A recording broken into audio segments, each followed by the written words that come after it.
c'est dans ce monde d'entreprises qui ont été créées très récemment, là, par la vague du digital. Étienne Alcouf, Junto, c'est le nom de la société que vous avez créée, fondée. Oui, tout à fait. En quelle année? Donc on a fondé la société en 2016. Mais elle a commencé à fonctionner en 2017-2018. Alors ça a été relativement rapide. Ouais. En fait, on a commencé à bien fonctionner dès la fin 2016, à vrai dire, et on continue sur cette... Alors il faut que nous disions très précisément ce que vous faites. Vous êtes conseil en achat, médias et en tracking. Expliquez-nous. Tout à fait, donc on va accompagner les sociétés dans leur stratégie et dans leur opération média en ligne. En fait, on part du constat que les entreprises aujourd'hui qui sont les plus ambitieuses, les plus performantes, doivent se digitaliser et s'approprier ces outils de manière extrêmement précise. Et donc on est là pour les aider à le réaliser. Mais qui sont vos clients alors? Ce sont les entreprises, c'est-à-dire les annonceurs? Tout à fait.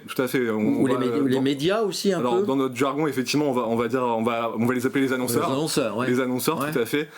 Principalement des PME et des ETI.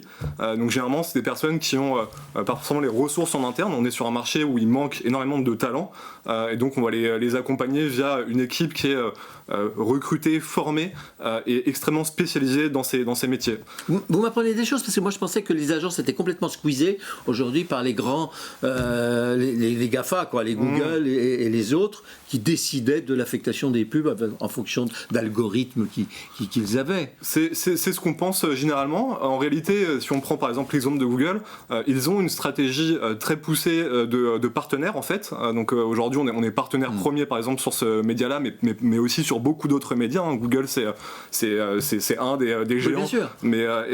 Et donc, en fait, ils ont besoin d'intermédiaires également pour éduquer les entreprises et pour pouvoir utiliser leurs outils qui sont extrêmement puissants et qui sont extrêmement forts. Oui, parce que dans la majorité des cas, l'annonceur, il donne un budget à Google et Google le répartit. C'est comme ça que vous vous retrouvez avec plein de pubs sur les voyages si jamais vous avez tapé Air France. Hein. Tout à fait. Mais ce qui se passe généralement, c'est qu'en fait, il y a des milliers d'ingénieurs chez eux, les outils évoluent très vite, sont très complexes, et si on veut vraiment en tirer le maximum, la finesse de ce qu'ils sont capables de faire, c'est un travail de chaque instant en fait. Et il y a de l'efficacité à gagner, il y a de la... Absolument. Aujourd'hui, par exemple, si je prends un exemple très concret, sur YouTube, on va avoir plus de 30% de croissance des investissements médias et de l'utilisation année par année, alors que sur du moteur de recherche, on est sur un levier mature. Et donc les entreprises qui sont extrêmement avancées sur ces sujets vidéo, par exemple, vont être ces entreprises qui se développent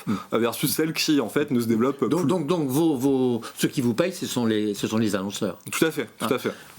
Chiffre d'affaires? Alors on communique pas sur notre chiffre d'affaires, mais... vous êtes combien? Vous êtes combien de salariés? On est 45 collaborateurs et au global on va travailler avec une 65 personnes. Tous les connaisseurs savent combien vous jouez de chiffre d'affaires. On peut en déduire... Bon, on vous trouve sur internet, junto.fr. Junto.fr. Junto.fr. Tout à fait. Merci.